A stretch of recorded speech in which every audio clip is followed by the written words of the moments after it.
Bom, pessoal, eu vim aqui para falar da 360, que é a minha empresa, é o grande amor aí da minha vida.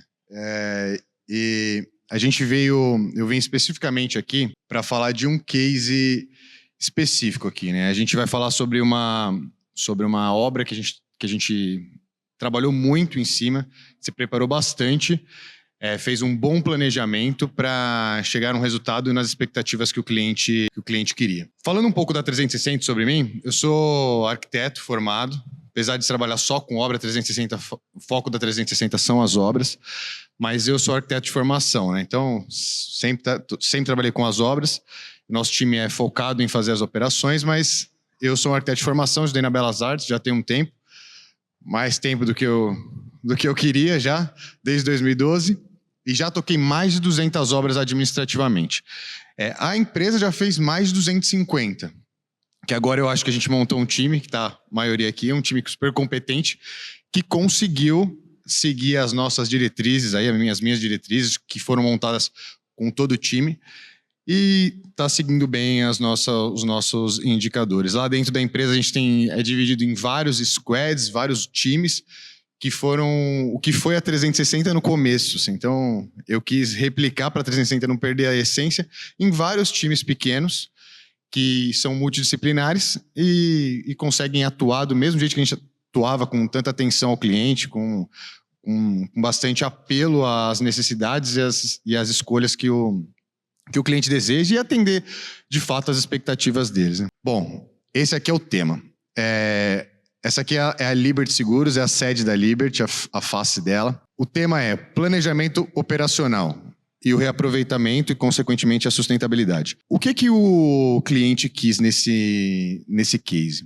A gente tinha um budget super apertado e a empresa estava no meio da pandemia, né? No final da pandemia, se é que a gente pode falar que acabou, mas ela estava no final da pandemia e o cliente queria que voltassem as pessoas para o escritório, mesmo que de modelo híbrido. Então, assim, ele queria trazer as pessoas, mas com um budget, deixar o escritório de uma maneira agradável, né, atrativa para o pessoal voltar, mas com um budget apertado. Então, assim, a 360, a gente brinca aqui, eu brinco, na verdade, que a gente sempre viabiliza os negócios. Somos todos os nossos times aqui, desde o orçamento até o time que vai operar, nós somos viabilizadores de contratos. Então, viabilizadores de ideias, viabilizadores de sonhos. Então, a gente vai sempre abraçar a ideia do cliente. Então, nós não tem problema, vamos reaproveitar, vamos fazer um estudo para a gente ter um gasto menor, vamos fazer um estudo, vamos chegar na melhor solução. Sempre com qualidade, óbvio, mas sempre olhando para o lado do cliente, sempre para viabilizar o negócio. Então, porque viabilizando, a gente abre muitas portas, atende as expectativas e fica todo mundo feliz, né? Então, a obra, o que era a obra? A obra era um monousuário, era o prédio inteiro, ficava ali na região da Berrini. A maioria dos andares eram iguais, porque o colaborador chegava, fazia um check-in, e aí ele conseguia acessar todas as mesas, né? Podia acessar qualquer uma das mesas. Isso acabou facilitando para a gente no nosso planejamento, né? Foi um facilitador. Por que foi um facilitador? Porque a gente conseguiu fazer um mapeamento muito melhor do que a gente precisava, tanto em quantidade de itens, e quantidade de pontos de infraestrutura. Isso se replicou em todos os andares, né? Tinham 4.500 metros, a gente fez em 90 dias. Desses 90 dias, fizemos também essa parte de planejamento operacional, que é a parte que eu vou falar. Esse é o corte esquemático. No quarto andar a gente fez um pulmão, que era onde a gente reaproveitava, a gente usava os materiais reaproveitados para a gente colocar no quarto andar para depois ir encaminhando para os próximos andares. Isso aqui é uma coisa muito importante, é um motivo de orgulho aqui, meu e de todo o time, assim, principalmente dos meus heads aqui, Sam e o Vitor principalmente. O nosso time tem muitas mulheres, né? E é uma coisa que eu gosto dessa prática, assim, eu prefiro até numa operação dessa que tenha muitos detalhes, que fiquem mulheres na operação, assim, na parte de gestão, né? Então, lá tinham 90% de mulheres na gestão. Eu acho isso muito bom, porque todas as nossas profissionais se dedicam muito, tem muito apelo na qualidade, e isso é uma coisa que é muito importante. Assim, eu me orgulho muito disso. E é uma coisa que a gente pratica em todos os nossos contratos. Esse foi um contrato que, quando chegou, a gente falou, puta, vai ter que fazer todo esse planejamento, que é o que eu vou explicar mais pra frente. Pô, vamos colocar um time de mulheres lá, que eu acho que vai funcionar, elas vão cuidar melhor, vão ter mais apelo à qualidade, e deu super certo. Então, era metade do time da Nath, metade do time da Ju, e nesse quarto andar, como eu falei, tinha o pulmão que a gente usava como um respiro entre os andares. O que a gente fez aqui? Aqui é como que a gente fez, né? Como foi feito mesmo. O prédio monousuário, né? Como todo mundo sabe, o cliente vai mudando para lá e para cá, faz várias alterações. Então, não tínhamos nenhum documento de como estava o existente. Então, muitas pessoas que estão aqui fizeram um levantamento minucioso de como estava lá, como estavam as divisórias, o tamanho das divisórias, a largura, o tamanho das portas, como estava o forro, como estavam as luminárias, quantidade de luminárias, quantidade de forro, quantidade de todos os itens, dos carpetes, de tudo.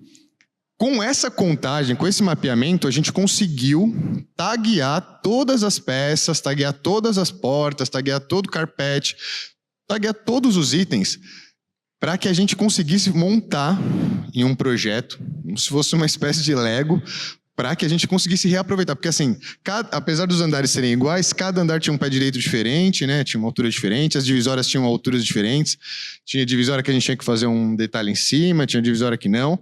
E a gente foi encaixando todas as divisórias para depois só ter que fazer o complemento. A gente fez um inventário das luminárias, de tudo, para saber todos os itens, o que a gente conseguiria reaproveitar e conseguir um ganho, tanto de agilidade quanto um ganho financeiro. Aqui eu dividi em 3 etapas para a gente ser mais rápido, que é o teto, o piso e a parte de infraestrutura. Então, o que a gente fez no piso?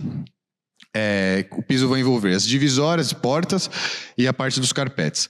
Como os carpetes, a parte do meio, da recepção e o corredor é onde mais as pessoas acessam, sempre o carpete fica mais marcado, né? Fica mais sujo. Então o que a gente fez? Tirou o carpete de lá, colocamos um revestimento novo, um vinílico novo, separamos todos o restante do carpete e fizemos uma lavagem, uma higienização geral no carpete. Para as divisórias, nós fizemos todo o trabalho do tagueamento, separar todas elas, colocamos elas no quarto andar. Do quarto andar, a gente sabia quais peças iam para cada andar, para fazer toda a montagem dos andares, para depois só fazer o complemento. Então, assim, esse trabalho gerou uma economia de divisórias, em compra de divisórias novas, em 67%, 53% das portas e de carpete 96%. Então, assim, foi uma economia muito significativa. Se a gente for parar para pensar, já falando de 4 mil metros quadrados, aí, vezes 10, 4 mil metros, um carpete de R$200, teve uma economia só baseada na parte do carpete na casa de R$800 mil, entendeu? Então, assim, nas divisórias também, se a gente colocar R$2 mil no metro quadrado do que foi de divisórias, foi muito. Então, assim, houve uma economia significativa.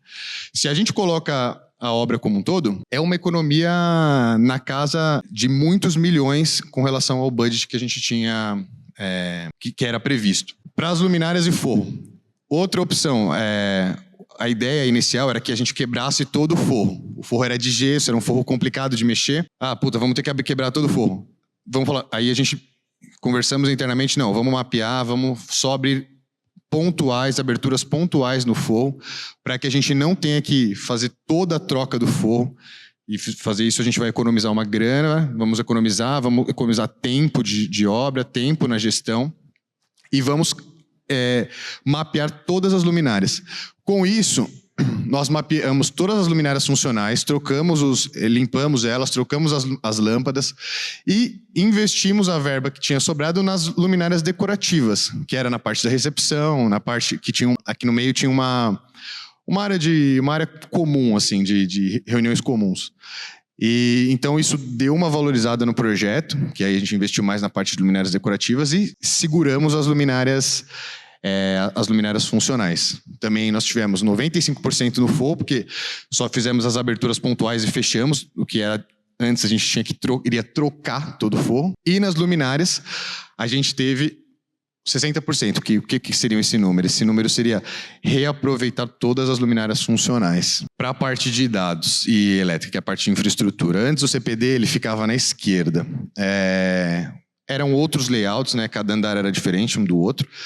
A gente ia unificar, íamos deixar os andares de uma maneira mais padrão. Então, o que a gente falou? Pô, vamos colocar o CPD no meio e vamos analisar onde é a melhor localidade, né, a melhor localização, que seria no meio, para que a gente economizasse os pontos, né, economizasse cabeamento. Quanto que era o ponto médio de elétrica e de dados? Para sempre pensando do ponto de vista operacional, porque essas modificações, elas não impactaram em nada visualmente na obra, né? Então, assim, é o tipo de inteligência que a equipe teve, é uma inteligência estratégica mesmo. O cliente não é uma coisa que aparenta para o cliente, os equipamentos eles são os mesmos, só que há uma economia significativa no cabeamento. Colocando ele no meio, os pontos médios, que é o ponto de sair do CPD até ir para a mesa, fica muito menor. Então a gente teve 21% na elétrica e 67% nos dados, que os dados são os itens é o item mais caro, né, da parte de infraestrutura, da curva ABC. Isso juntando todos os pontos, imagina, a gente tem 13 andares, né? Quando a gente faz uma alteração em uma obra que tem 13 pavimentos, uma alteração pequena gera uma alteração muito grande, significativa no projeto como um todo. Então, assim, nós fizemos o levantamento, 267 pontos de elétrica e 468 pontos de dados foram economizados só por conta desse nosso planejamento aqui da obra. Bom, aí a questão da sustentabilidade. Cada vez mais as empresas estão preocupadas com a questão da sustentabilidade, né? A economia financeira, de reaproveitamento, do ponto de vista de reaproveitamento, né? Ela automaticamente gera uma economia de sustentabilidade. Porque a gente vai deixar de comprar as coisas, vai deixar de fazer as coisas. Nós fizemos um levantamento dentro da empresa que a gente economizou 325 caçambas nessas economias que nós fizemos. Assim. Então, entre deixar o forro, deixar o carpete, foram economias significativas. Isso gerou 1.625 metros cúbicos de resíduos. Então, assim, é um dado muito importante que faz uma diferença grande para as empresas. Cada vez mais, e lá na própria Liberty, foi uma questão que a gente apresentou em relatórios informando que quanto foi, além da parte financeira, foi a economia também de produtos que não foram adquiridos, não foram impactados. As empresas também que nós fazemos os descartes, elas também nos passaram dados que houve também uma redução na liberação de mercúrio no solo por conta da parte das luminárias. As lâmpadas das luminárias, elas são itens bem complicados para a parte da natureza. Então, falando aqui de todos os números aqui, gerando todas essas economias, houve uma economia geral de 42%. Essa economia, ela foi fundamental para que o projeto acontecesse. 42%, se a gente for parar para pensar em números de hoje, assim, a gente que está acostumado com as obras corporativas, na casa de R$2.000 o metro, 2.200, em uma obra de 4.000 metros, é uma mudança significativa, assim. Isso foi graças a gente não impactou em nenhuma redução para o cliente, assim, visual. A gente foi só trabalhando na parte operacional de planejamento. Isso é uma coisa que a gente me orgulha muito da gente ter tido todas as ideias e conseguido aplicar elas e atendido as expectativas do cliente. Aí é um depoimento que o William fez, que é o facilities deles lá, é o head de facilities. Aí ele agradecendo a gente, né? Esse projeto era um projeto que era esse de low budget. Foi um projeto que eu me empenhei bastante, nós nos empenhamos bastante para fazê-lo. E por conta do cliente ter gostado tanto, a gente ter atendido essas expectativas, gerou-se mais vários outros negócios lá no grupo da Liberty. Então, assim, nós fizemos várias outras obras. Fizemos sede deles em São Bernardo, depois fizemos lá no Rio de Janeiro. Agora a Liberty foi adquirida pela HDI, que é uma outra companhia. Nós estamos com obras lá na HDI. chamaram a gente para fazer obras lá. Então, assim, esse tipo de desafio, eu acho que é um dos desafios que mais movem a gente, né? Assim, mais movem a 360. São as obras mais difíceis mesmo de encarar, assim. Então, sempre foi desde quando a gente estava no começo, que a empresa eram poucas pessoas, até agora que a gente está com um time mais robusto, sempre a gente aceitou os desafios, nunca fugimos dos desafios, e esses desafios que moveram a gente para frente. Então, eu sinto um orgulho grande de ter topado fazer esses desafios, que foram obras que fizeram a 360 crescer, do ponto de vista profissional e na experiência mesmo. Porque, assim, pegar uma obra do zero e fazer ela toda nova, chamar os fornecedores para colocar os itens novos é uma coisa. Agora, fazer todo esse trabalho de catalogar, montar, separar as peças, não deixar que as peças quebrem, isso é um trabalho muito mais difícil. Então, eu fico muito feliz com o resultado que a gente conseguiu, e o cliente também ficou feliz, né? Porque a maior prova disso é a recorrência que a gente tem nos negócios com eles. Aí são umas fotos do local. É legal porque dá pra ver que tipo, não parece nada reaproveitado. Aquela parte que for dos olhos. É isso, pessoal.